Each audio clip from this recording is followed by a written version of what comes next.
This is what our stand is, sir. గౌరవ ముఖ్యమంత్రి గారు. స్పీకర్ సార్, ఈరోజు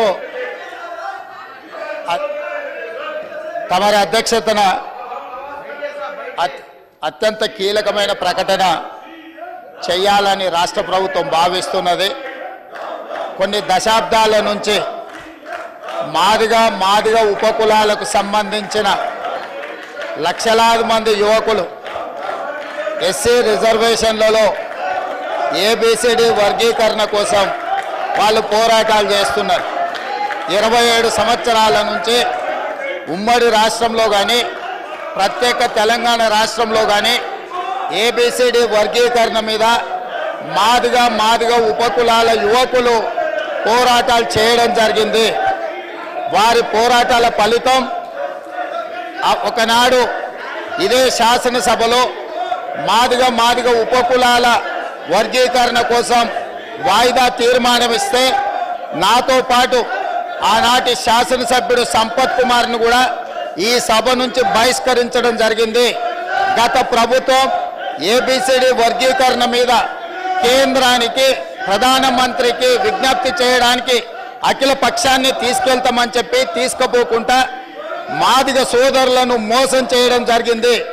కానీ డిసెంబర్ 3, 2023 నాడు ప్రజాప్రభుత్వం బాధ్యత తీసుకున్న తర్వాత తక్షణమే మా ఉప ముఖ్యమంత్రి గారి సూచన మేరకు మాజీ ఉప ముఖ్యమంత్రి ప్రస్తుత మంత్రి దామోదర్ రాజనరసింహ గారి నేతృత్వంలో మా శాసనసభ్యులందరినీ అడ్వకేట్ జనరల్ని ఢిల్లీకి సుప్రీంకోర్టుకు పంపించి న్యాయ కోవిధులతో చర్చించి సుప్రీంకోర్టులో బలమైన వాదనను తెలంగాణ రాష్ట్ర ప్రభుత్వం కాంగ్రెస్ ప్రభుత్వం వినిపించడంతో ఈనాడు సుప్రీంకోర్టు మాదిగ ఉపకులాల వర్గీకరణకు అనుకూలమైన తీర్పునివ్వడం జరిగింది.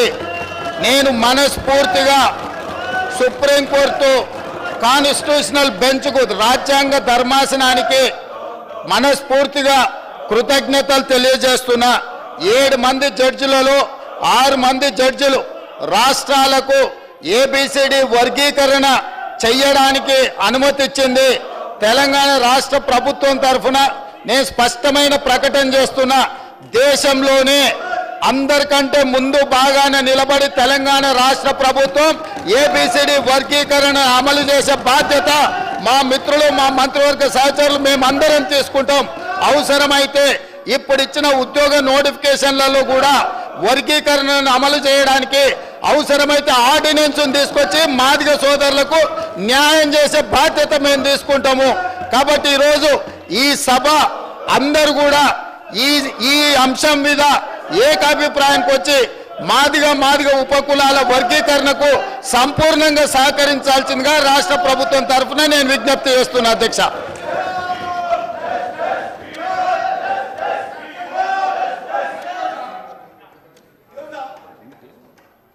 आप जाइए, आपके प्लेस में जाइए, मैं दे रहा हूं, जाइए.